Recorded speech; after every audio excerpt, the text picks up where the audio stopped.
welcome to Detroit Black and White, our Wednesday edition. Eric Brown, the host of Detroit in Black and White newest show on Monday. This Eric. What is the name of your show, Eric? Reality Strikes. So how did it go first day? Oh, it went fine. I want to thank Jim and the young lady down on the lower right-hand corner for joining me, and as well as Teresa for the amazing work that she does. And they were asking where was Adolf. That's your show, not my show. Well, they was hoping you would come. It's your show. Welcome, a good brother. It's your show. I welcome you. I'm welcoming you now. It's your show. Jim Nardoni. Happy Wednesday. Happy Wednesday. I can tell you this. Our colleagues out there, like Queen Bee and Jill, they're all loyal. They all showed up for Monday night show, and I give them credit. Thank you for tuning in. Thanks for taking part in that exciting launch of Reality Strikes. Okay, and Vanessa Moss, dancing queen, dancing. How you doing? I'm doing well. Listen, I want to give a shout out to all those that are joining Detroit in Black and White, our Wednesday evening edition. If you're watching, we want you to hit that like button. We want you to subscribe and share. We're trying to get our subscriptions up, and we're going up every single day. We need you to help us out. You can catch us every Wednesday, Friday from 8:30 p.m. to 9:30 p.m. and every Saturday morning from 10 to 11. Hopefully by Friday, we'll have some really good news. We're planning on allowing a audience to come and join us, and we're going to do the Wednesday editions at a different location. So thank you so much. Okay, so I'm worse than them guys. Must talk about Mildred Gaddis. I'm not making cameo appearance. I don't have to go no damn where. He wants a check, Cordell. He wants a check. He wants a check to show up. Yeah, well, listen, he don't know what's going on. Well, keep watching. Anyway, I thought it was the president of South Africa, he was prepared for Donald Trump because he knew he was going to get ambushed, and he wasn't really ambushed because he was prepared. I just want to throw this out there: taking a $400 million a plane from a foreign government, is that a bribe? Vanessa, I'll go to you, ladies first. Well, if he's taking it as a gift, it certainly could be viewed as that. And we have what we call the United States Constitution that prohibits the presidents of the United States from accepting gifts. Now, I do understand that there was a need for a new plane, that the previous people who held the office as president of the United States didn't do anything about it. He says, "Hey, I want the biggest and the best," and that's okay. I know that there's a lot of controversy. People talking about that they have to go and check the plane out and make sure basically there's no spying equipment on it and that kind of thing. But I would think that given that we are the United States of America, that we have the intelligence to do so. The problem is if he decides that when he leaves office and that he decides that he's going to take the plane with him, that is a problem. Well, that's a problem. Jim, is that a bribe or is that a good move? I don't know what you call it. Hey, Dave, we want to talk about this a little bit later, Dave. Charlie LaDuff is hosting a mayoral event tomorrow. After we discuss this, we can go right there and go to what Dave talking about. I spent about 15 minutes tonight trying to learn how to spell the name of that country, and I still can't figure it out. Qatar. They pronounce it Qatar. So Qatar. There's 10 different ways to pronounce it, but I'm going to tell you this. What people should know about this country is it's a hereditary monarchy. I never heard that, so I had to look that up. Mm-hmm. So it's a form of government and succession of power from one member of a ruling family to another member of the same family. So the family of Mohammed bin Al Thani, whatever, has been in charge of Qatar since 1825. And the current emir holds nearly all executive, legislative, and judicial authority in an autocratic manner. So maybe that's why Trump hit it off so well with the emir. But they have the third largest natural gas and oil reserves in the world. There's only 331,000 residents of that country. The other are 2.16 million expats, people from around the world. So I just think it's interesting to see what kind of a country we're buddying up to over there. I mean, we do know that the Middle East, you know, talk about human rights and homosexual rights and all these things. We know that a lot of these countries, you know, stoning is legal in Qatar. And if a woman is raped and she reported, they throw her in jail. Right. You know, Yeah. they can't even drive in most of those countries. And you know, that's right up Donald Trump's alley. Go ahead, Jim. Well, the point I'm trying to make is, why are we buddying up to countries like that? You know, there's a couple of countries that will not deal with Qatar anymore because they believe they've supported Hamas and terrorist organizations, but I guess we don't care about any of that. And I don't know if that's accurate or inaccurate, but the point is, I don't think we should be cozy with any of them. No question. Eric, is that a bribe that taking that plane? I mean, it's an interesting scenario, because the one thing, and Vanessa hit on this, you know, they need to sweep the plane to make sure there's no spyware on it and all that. They're going to have to spend millions of dollars to deprogram the plane, as I call it. Go ahead. Right. And just imagine if that plane were to crash with him on board. That's going to be a whole nother issue that will result in a controversy and probably start another war. So it's interesting that, you know, they are giving a plane to him, not giving the plane to the US of A, considering that they've been talking about a new plane. And there's also some contract with Boeing. They bought a lot of Boeing planes. So this sounds like a quid quo pro to me. Well, you know what the president and Vanessa said it at the beginning. You can't. Don't supposed to be taking these gifts. I remember when I worked as a district manager for Barbara Rose Collins when she was in Congress, and remember the big stove that used to be on was it in Detroit? Do you remember that, Jim? I didn't hear you. I'm sorry. The stove that used to be the big stove, STOVE. Wasn't that out at State Fair? Yeah, right. I don't recall that. Right. No, I couldn't hear you. We lost you the for a story second. before. That's why I'm laughing. Go ahead. The family that owned that, they owned that. They was real rich. They contributed to Barbara Rose. This guy did. His grandfather, and this is back in the 80s. His grandfather was a secretary to Grover Cleveland, who got married in the White House. The only president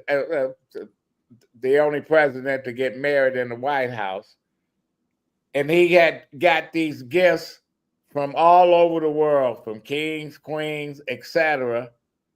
And back then, he gave them away. And this guy had a glass case full of stuff that his grandfather had that the president gave to him because they couldn't keep it.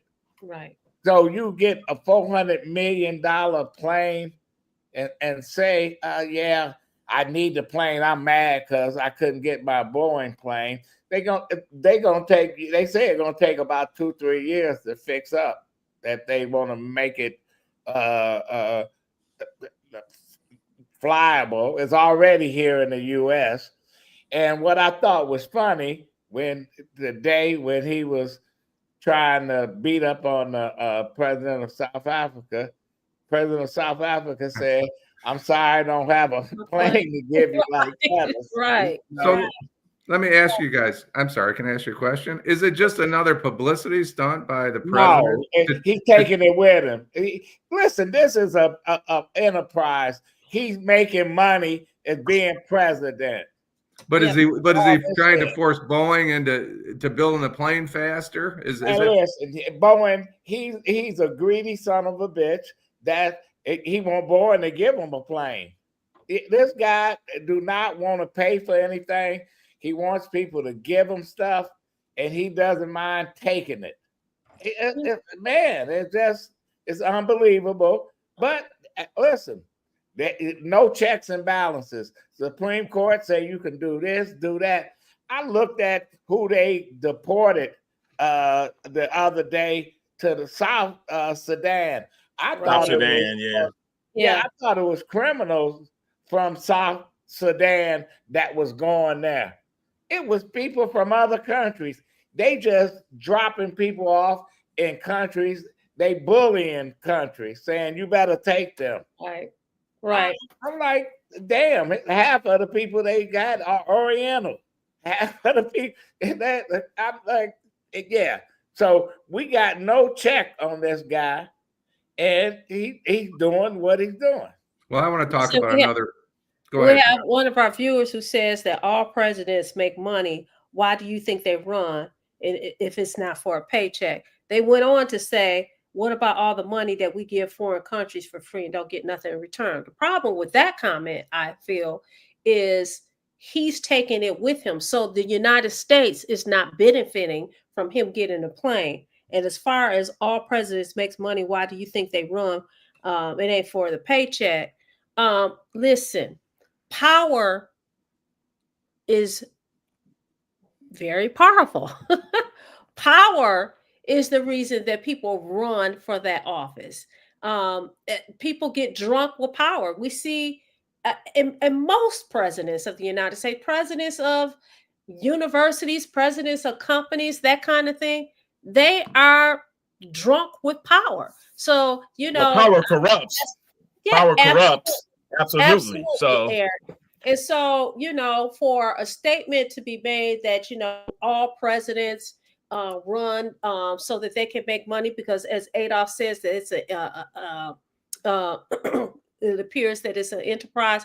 It is a personal enterprise. And if you say that you're representing the people of the United States, how are we benefiting from you getting something personally and you taking it with you? That's ridiculous. Jim, go ahead. I was just going to say, Ira Todd, the former investigator from Detroit, is weighing in, and I have a subject that I'd like to talk about maybe a little bit later in the show about going back to the president. And I have him written down here because I'd like to talk about a couple of things. But well, go ahead. Are we open? Are we open to nonsense? Yeah. Hope our viewers are open to nonsense. On January 9th of this year, the Minneapolis City Council entered into an agreement with the federal government. The Justice Department 2023 did a survey, a study, I guess, and found systemic problems at the Minneapolis Police Department, including racial discrimination, unlawful use of force, First Amendment violations, lack of officer accountability. So there was like 7 or 8 current police departments that were under government oversight: Louisville, Kentucky, Memphis, Phoenix, Trenton, New Jersey, Mount Vernon, Oklahoma City, and the Louisiana State Police. The Trump administration has decided to halt federal oversight of police reforms by executive order. So what I did, I wrote down Ira Todd, an investigator, Chief Craig, Investigator Monroe, who was on the show last weekend with Ira, talked about culture and talked about leadership and accountability. So I think this is a tragic outcome. If we need government oversight of police agencies, I defend police officers. I'm pretty strong in my defense of police officers. But these departments, including Memphis, they need government oversight. This is a positive action. All right. I'm not talking about one particular incident. I'm not talking about Breonna Taylor or George Floyd. It's systemic in places like Memphis and Louisville, Minneapolis. We need police oversight. We need federal action in those police agencies, and I'm disappointed that the president has halted those actions. Well, that you shouldn't be surprised that he's doing it. Now he's running interference for Eric Adams in New York in his race against the former governor there. So what we're going to do is investigate the governor, the former governor. So all the police officers that have been on the show in the last 2 weeks all identified leadership as problems, right? Yeah. They talked about these issues. Ira, Chief Craig, and Investigator Monroe all talked about culture and leadership. New Orleans. Listen, you can name all these cities where there's been a failure to lead. Eric. But we also have to take into consideration that the decision that was made today also is synonymous with qualified immunity. No different than the qualified immunity that officials look at the situation in where they get shot at Oxford. I mean, the school board members, as well as the principal and everyone else, they have qualified immunity. They cannot be sued. Qualified immunity dates back to that's why no charges were brought against them, and that goes back to the 1991 Police Bill of Rights. I'm gonna let Vanessa explain qualified Before we get into that, we're gonna take a break and we're gonna come back, and then we'll go to you, Vanessa. We'll talk about what Eric statement he made. Let's take a break. Hi, I'm Eric Sabri, your Wayne County Treasurer. Are you living in the home of a deceased family member and you're facing property tax foreclosure, or maybe you know someone who's in the same situation? The probate process may be helpful to you. If you file a probate petition and notify our office, the foreclosure proceedings will be halted during the probate process. We have several nonprofit partners who have free attorneys who can assist you. Contact our office, 313-224-5990. or email us at taxinfo@waynecounty.com. Don't lose your family property. Some of these properties have been in the family for 4 or 5 generations. Contact us now. We're here to help.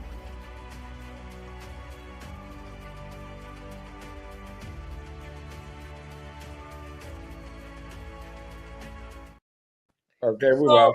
So there is a governmental immunity. However, there's a way that you can get around that.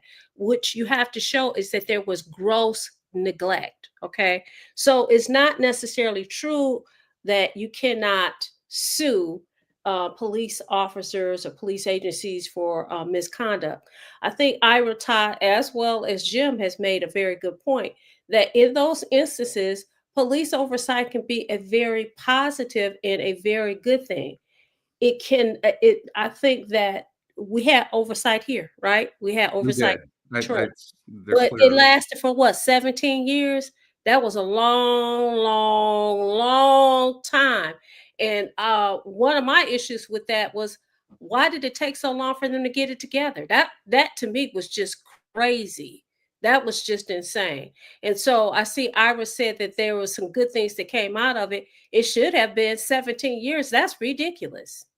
I will just say this about qualified immunity. What qualified immunity is that people rarely understand or seek to understand is police officers get sued every single day. There's lawsuits filed every single day. Qualified immunity only applies when officers act outside the parameters of the U.S. Constitution. And I don't think everybody knows that. Yeah. But by definition, qualified immunity shields police officers from civil lawsuits for monetary damages when their actions don't violate clearly established constitutional or statutory rights. That means that unless a reasonable officer would have known that their conduct was unlawful, they are protected from being sued for damages. And that's why, they feel that they are in reasonable situations. And that's why you see so many of these cases being lost when at the criminal level and at the civil level, or the civil court case is overturned. And qualified immunity protects these people. The Trump administration is sending out mixed messages. On one hand, they said that we getting out of the oversight business. On the other hand, they pay the family of this crazy ass bitch that wanted to kill a cop, and she got killed herself. They gave $5 million.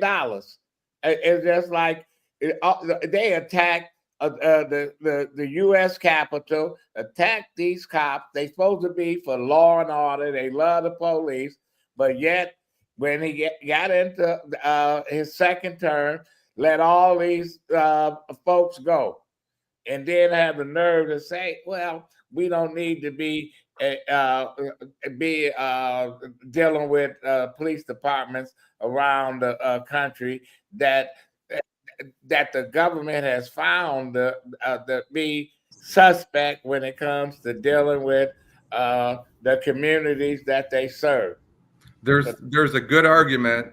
There's a good argument that the police officers on January 6th acted outside the parameters of the U.S. Constitution when they fired upon Ashley Babbitt. Well, you know what? If that was me going into Trenton trying to break into City Hall, and I get shot by the Trenton fucking police, They're not gonna shoot you. They're gonna You'd probably get an award. Their life was in danger, and no question about it. No, they listen. They shouldn't have got one penny. These are the same hypocrites that with George Floyd family got paid whatever millions, they went berserk. But yet, here we are. This woman going through a window. They chasing cops down hall. Let's kill Nancy Pelosi. Let's string up Mike Pence and all this stuff. It was a lynch mob. It was a fucking lynch mob. And then they get a pat on the back and say, "Oh, that's good. You did a great thing." And then have the nerve to charge the congresswoman from New Jersey with assault and shit on a demonstration. And they should be ashamed of themselves. We got Alan Lango joining us. I agree with Adolph 100%. I second. But Jim, what was your argument? You said that people might say that the cops were not within. Well, maybe I misheard you. You say they were not within reason. I said there's an argument. She was not a threat to them. She was not a threat to their she lives. was. In my opinion, they call it collateral damage. She didn't have a weapon. She wasn't attacking anybody. I didn't know that. Trayvon Martin had Skittles. They shot him down. But man, Tamir Rice had a toy gun, shot him down. And they went to jail, or they were charged, right? What? Were they charged in Cleveland? Were they? No, they just got fired, and he went on and got another job. They went sued because they were operating outside the boundaries. Yeah, Alan, go ahead. This is the way I see it, and I'm not saying anyone's right or wrong here, although I agree with Adolph. Look, you saw them inside the chambers there, protecting people who feared for their lives. They were hiding, and here's a woman trying to break through to try to get the mob, instigate the mob for everyone to break through and lynch these people. And I think, you could see the guys, the whoever they were, whether they were Capitol Police or whatever, Secret Service, and they were standing there with their guns, and they were there to protect. That was the fight. I mean, breaking into the Capitol is one thing, but then breaking into the inner sanctum where all the politicians were, who were scared shitless, they feared for their lives. And this woman is leading the charge to try to get everybody to rush in. It's unfortunate. It's unfortunate that's how it ended up. Have we ever seen the pictures of all the lynch mobs that's burning innocent people in the South, Indiana, all these places where they made postcards of it, and none of those folks was armed. They just helped lynch women, children, cut babies out of women's bodies, burn them up, did all kind of shit, and I call that a lynch mob on January the 6th. That's my take on it. Why was one round fired? If they were trying to, you mean to tell me that all those police officers that were there was one round fired, and other police officers were walking people around? I give them credit, because if that was the Black Lives Matters protest and they went in the Capitol like that, it would have been a shootout. They would have been police would have started shooting on them. It's just a whole different crowd of people. They got the benefit of the doubt. You know, you can have the Michigan militia go up in Macomb County. They had 4,000 people go protest. They all had guns. But if you had 4,000 folks that came from the city like that, you'd have had the National Guard out because they would say it was an insurrection.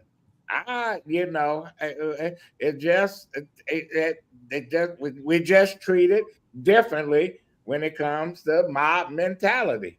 You know, they were a lynch mob. They wanted to lynch folks. I have a question. Do you think if it was a black person who was shot, would there be a different? No, they wouldn't have got nothing. Right. And they had black people with the protesters for whatever reason. They was there. You know, that was a multicultural protest. You had Hispanics, you had everybody that said we protested, but they went into the Capitol. Confederate flags, all kind of shit. They were I had no sympathy for the woman, none whatsoever. But she not enjoying the $5 million. I'm sorry for laughing. He not getting it. The only people getting it is, I guess, the relatives, the family. Right. That's not the money I want.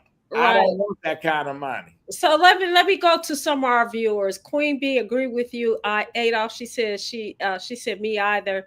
Ira said once they breached the area where our vice president was placed in danger.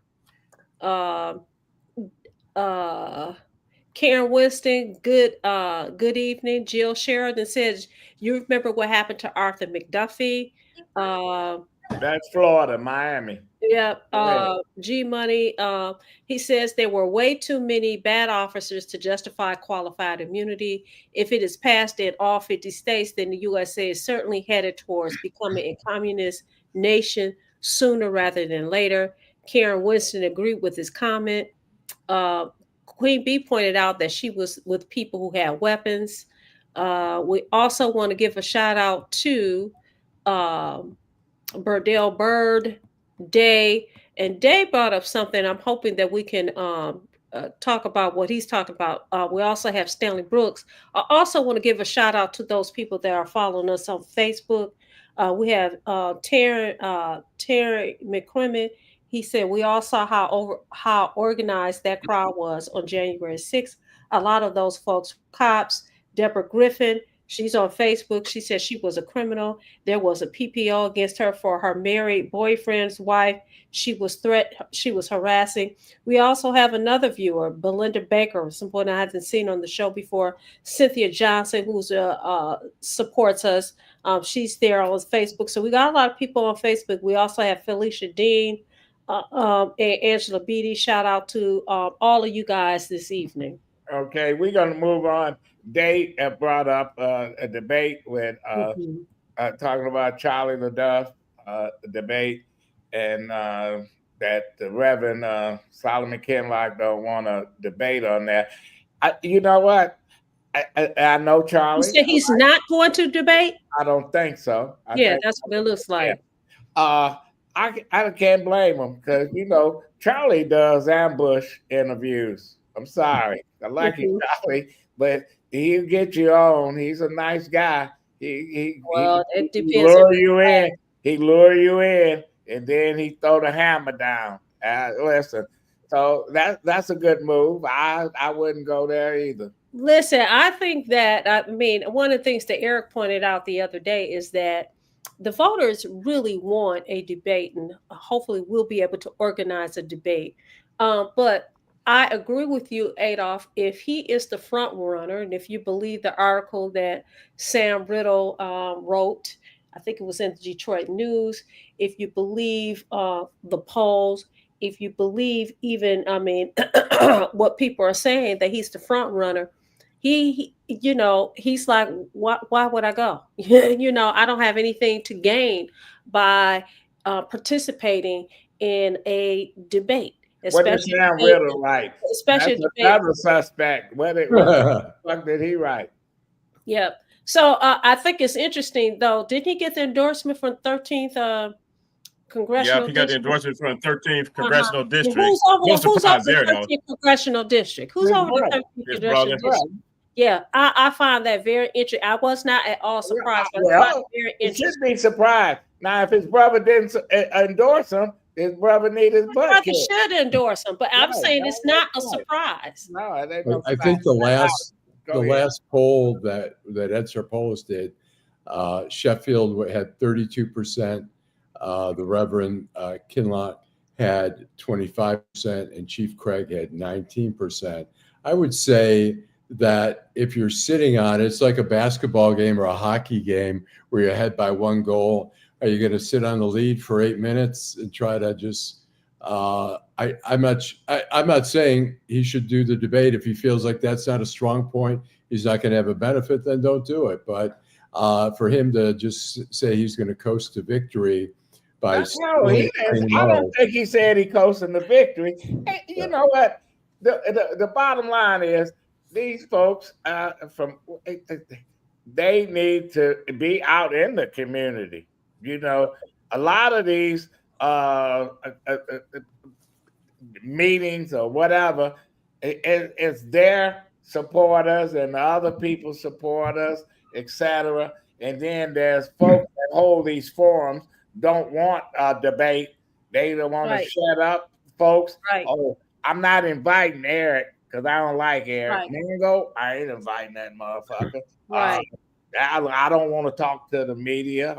Jim, Jim is pro. No, this is how these folks think. Now this race is wide open. I agree. You got 2 months.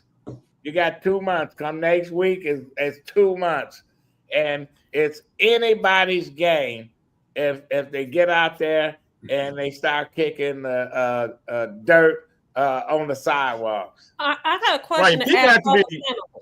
After you, Eric, I have a question to ask all the panelists. People have to be very careful because, again, you can't talk about turnout when 4 years ago only 14% of the people voted. You can't talk about the candidates deserve to be heard by the citizens. A lot of these forums aren't even full, so the people are not even showing up.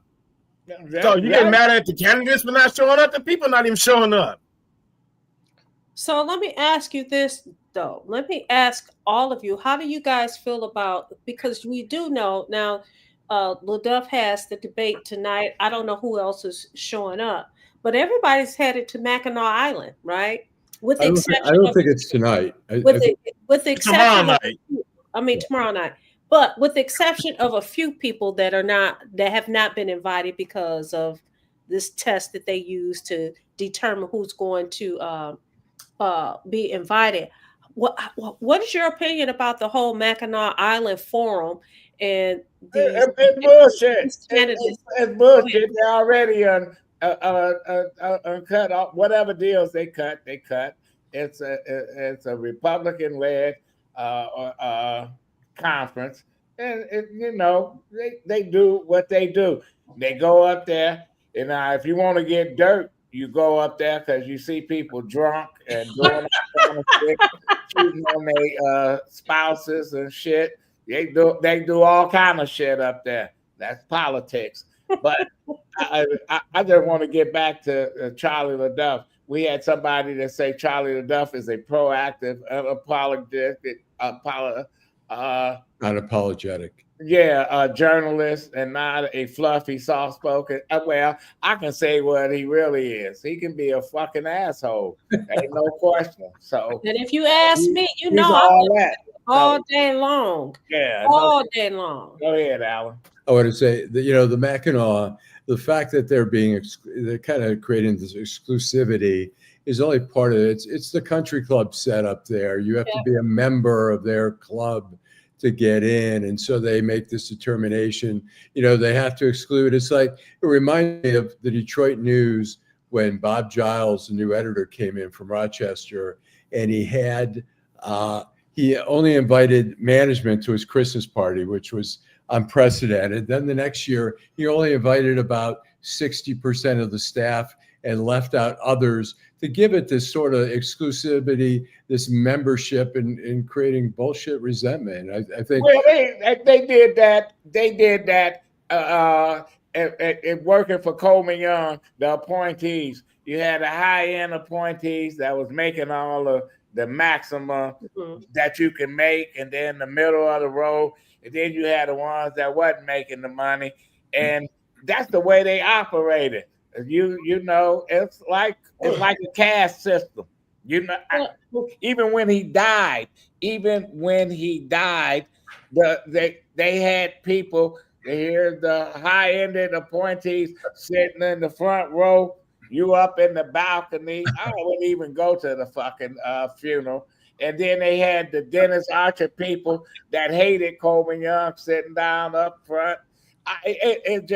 They can't help it. The people cannot help it. Well, but Adolph, you said, I'm gonna tag on to what Alan said. Adolph, you said it's BS. Alan, you said it's a caste system.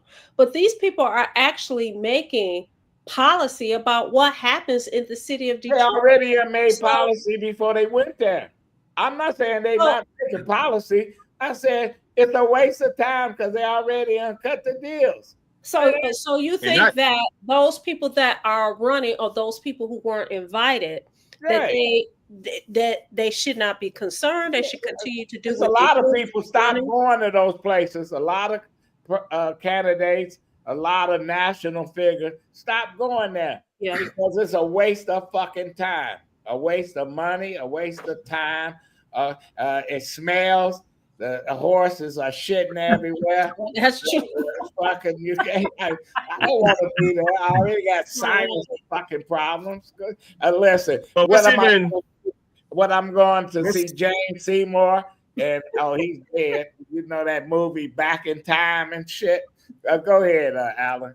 I mean, Eric. And what's even more interesting that the average person overlooks, the Mackinac Policy Conference is so far right that if they were to be more right, they would be in the Atlantic Ocean. So people are so enthralled with going up to the island, Stankville, and letting conservatives make decisions about a democratic city. Well, and I then don't have any problem. I have no problem. That is their organization.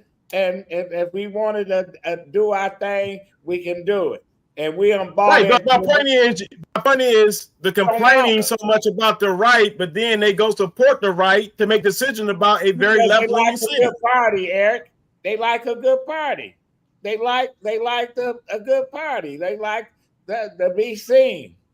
Listen, they just like to be seen. Now, I have another question, Alan, and well, all of you. Did you guys see the article where they talked about when Mayor Duggan went to Mackinac Island? He talked about systemic racism in the city of Detroit, and talked about all these things about, the lack of home ownership of Black people, who make up 77% of the population in the city of Detroit, and how it seemed to have resonated with those people that were on Mackinac Island. And it resonated because it was a Caucasian man that was sending that message. And, basically what I got out of it is, what kind of message because now we're getting ready to have a Black mayor for the city of Detroit.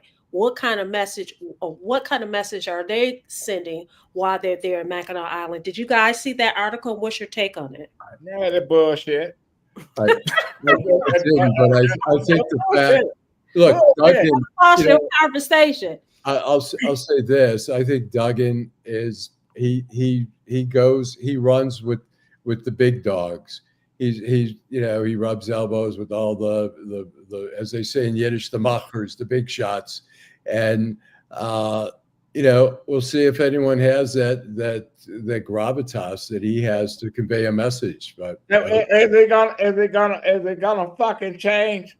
No. Is it when they when MDOT give the contracts out for the 375 project? Is it going to go back to folks that got their ass kicked out of that area? Fuck no. It'll be Tom Gores, Mike Ilitch, Gary Torgo, and all the other billionaires that can get their hands on shit. And all what black people have is a plaque. This was Paradise Valley and shit. John Lee Hooker. I'm gonna let Karen Winston and Jill Sheridan speak for me. I really don't have anything else to say after what they said. Hey, David Porter and Joe Cool, thanks for being part of the show. But I think Karen and Jill got it right. I don't think there's anything more needs to be said about it. And Karen said, right, and we don't give a flying freak about Mackinac Island. And Terry McKinnon is spot on. I mean, you will see all these new investigative journalists all over the place once the city becomes black again with regards to a black mayor. Listen, Steve Wilson might even come out of retirement. Steve, ain't he in the ground? No. Steve Wilson passed away, did he? No. Steve Wilson is actually helping in a project for investigative reporters for students with Elric and stuff. He lives in Florida, but he's been coming in to Michigan. He lives in Florida. Yeah, he cried because he said Kwame and them beat him up. He weighed 500 pounds. Wasn't nobody beat his ass up. He was a fucking pig. Yeah. That is not nice, Adolf. Yeah, listen. But you know what? Listen, we had to deal with this shit. Mackinac Island, all this shit. We gotta. I just want to say we got a mayoral race, and I would like to. I want to see people duke it out. I'm sorry. Yeah, and a lot of people and they're not duking it out, and and they're not gonna duke it out. I'll keep comparing this race to you running the 400 meters, you walking it. Sure. With 10 yards left, they're gonna start running. So somewhere July 25th, you're gonna see coming on TV and shit, and people think for a week you can win this race. I think whoever got the ground game, knocking on the doors, right, and reaching folks, and Eric, and I know you keep saying 14% voted last time. I think you might get 20%. I think you're gonna get some folks that they're gonna say, I need to vote because we got some different people. Right. There's 3 or 4 of these people I can live with as mayor. Right. Without a doubt, the low voter turnout has been a result of the candidates. You have to realize the general election in 2021, only 18.9% voted. So yes, you do have some more appealing candidates this time around. So you might get 20%, which is still bad, but we'll see. It's just the way it is around the country. Listen. That's the way it is. Listen. And tonight we had in Detroit, we had the mayor of New Orleans, the mayor of Montgomery, Alabama, and the mayor of Atlanta in Detroit tonight at a fundraiser. I don't know if it was a fundraiser, but it was at a reception. Dennis Archer brought them in, young African-American mayors and stuff. You go to Montgomery, which is the capital of Alabama. They, the white establishment left Montgomery, and it's a predominantly African American. Atlanta, Same way, but Atlanta is thriving. You lived in Atlanta, Jim, didn't you? I did. How did you like it when you were I down liked it there. It looks different than when I mean, they've been building up on, they have to stop building sooner or later down there. It's a big, No, it's they a big still town. building. I'm just there. Yeah, they still building in Atlanta like no tomorrow. So can we go back to what Ira said just for a second? He talked about it should be the Belle Isle Policy Conference. Well, I'm just going to touch on that for just a second. Who's gonna give it? Because but if you give it to the same old so-called left wing whatever here in the city, it's gonna be bullshit. It's just as much bullshit on the left as it is on the right. But my point is that the Mackinac Policy Conference is a tourism event. They spend millions of dollars on Mackinac. Why aren't they spending it here is a great question. Well, you know what, Jim? Adolph and I had this conversation about 5 years ago when we were on the radio. And I think he and I both, and matter of fact, I know we both agreed that it would be great if they would have it here in the city of Detroit. But as Alan has said, it's an exclusive club. It's not going to happen. Should it happen? Yes. Should we be included? Yes, because we're the ones that's making the decision as to who's going to be the leader of this city. But it's not going to happen. Yeah, Not but while I'm saying this, let me say this. We do have two candidates. We have Barlow, who's watching the show. Shout out to Barlow. And we also have Whitney Clark, who's a write-in candidate for city council. They're both Jonathan, black and white. Jonathan, running for mayor, right? Yep. My point is they could be spending their money at the London Chop House and Sexy Steak and Prime and Proper, but instead they're up there at the Painted Pony spending their money. Or they having sex with Mr. Ed. Wilbur. I think the Huntington Conference Center, and they're building hotels downtown and stuff. They could have a major conference. They could have major breakout areas in the conference hall there. They could do it, but people like that going away to a retreat like that. That's, it's too close to home. Alan, because that new hotel right on the riverfront. Then you have the Huntington Place. You have whatever the Pontchartrain is called now. You still have the Westin. So it's they just don't want to do it here. It's capable of happening. They just don't want to do it. Yeah. I think so. Well, we have viewers who agree that we should start our own. We have a Mike Evans. He said the people should start our own. David Porter says there's a separate Detroit policy conference that is hosted at Motor City Casinos. It's usually in the fall. And he's right. He's right. It's exclusive. It's listen. Everybody want to keep they don't want certain people at these places, and so the average person. That's why the average person say fuck it. And I ain't going to vote. I'm not going to do this because my vote don't count. And I wanted to go to this forum and I didn't get an invitation. Who invited you? And all this other bullshit. So, yes. Do we need a commercial break, or are we not doing commercial? We can do we can do the last commercial break and we come back and wrap it up. Hi, I'm Eric Sabri, your Wayne County Treasurer.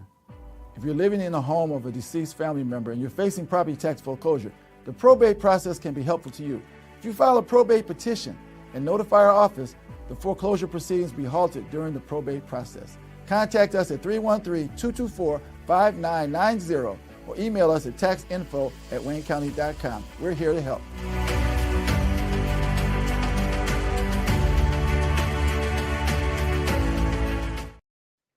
Yeah, and Karen Winston said we're too busy sucking up to the Grand Prix folks. But you know what? I think that we have to I think it's great that we have things like the Grand Prix, and we have, of course, the fireworks, and we have these big events downtown to bring people into town to generate, and it generates money. So I think it's a good thing. It's a good thing, but I just think, you know what? I guess I've been around too fucking long, because No, not too long. yeah, I have because when we had the Grand Prix originally, and it was downtown and stuff, and people complained they wanted downtown, they didn't whatever, and they forced it on Belle Isle, which was Yeah, a failure. that was terrible. It was a failure. I did not like it on Belle Isle. I actually Now it's went. back. I did not like it. Now it's back, which is it's going to be great. Where when we had the festivals downtown, they moved. They got rid of the hold down, which was crazy. You know, that brought thousands of people, and then they start charging people. They moved. Right, they moved it over to the World Ford Festival. Field and charging people. Yeah, they just, you know what? The Same with city- movement. Movement used to be free. Yeah, well, you know, everybody they want. I understand the city want to make money, but the bottom line is, you take something and you destroy it. And then say there's the folks that was enjoying it, that was spending their money. Most families just can't pay to get in this way up front, and then you're gonna pay for food and all that. So it goes back to exclusivity as far as Yeah, I'm it's the concerned. same. All Because you have I think we talked about this before. You have festivals, and you have, you got to pay, like the African World Festival. You have to pay. It used to be free. Now you got to pay to get in. That's fine, like you said, if the city wants to make money. But where's the money going? Well, how is it benefiting us as citizens in the city of Detroit? But if you have a family, you got to pay $20 to get in. You got some little kids. It's just not going to happen. I'm not going to pay for my kids. You're going to go in there, buy, and you got to pay an interest fee once you get in. Then you have to buy your food and buy your wares. And it's not like a Cedar Point or some kind of attraction like that. It's as far as I'm concerned, I'm not trying to offend anybody. It's like a swap meet. You got all these people with vendors with all this stuff that they're selling, and it's I'm not interested. The same junk that they pull out. That you go to one of these old restaurants and they got somebody sitting in the bathroom with some cologne and shit that's been there for about 35 years. It is what it is. This is Detroit. Downtown is hopping, but we still got the same problem. I want to hear our candidates talking about. I want a candidate that want to take over the school system. I want a candidate. We hold these corporations accountable. Listen, if Kroger don't want to fucking come into Detroit, stop shopping at these fucking places and shit. You want a candidate that's going to stand up for the small business owners that have businesses and stayed here in the city of Detroit that's getting overtaxed and overcharged for sewage fees and all kinds of things. I never understood that you can get charged tax for rain. Right. Exactly. Exactly. That's anyway, what you want, a candidate that you want candidates to talk about those things, because listen, if you're driving out these small businesses, what are we going to have? Oh, well, we still going to have folks. We had big box companies. Eric, your final thought. My final thought is I was not going to do a Memorial Day show, but I have a very hot tip on an issue that needs to be addressed. And with that, I will be doing a special edition show on Memorial Day. Okay, who cares about Memorial Day? Go ahead, Alan.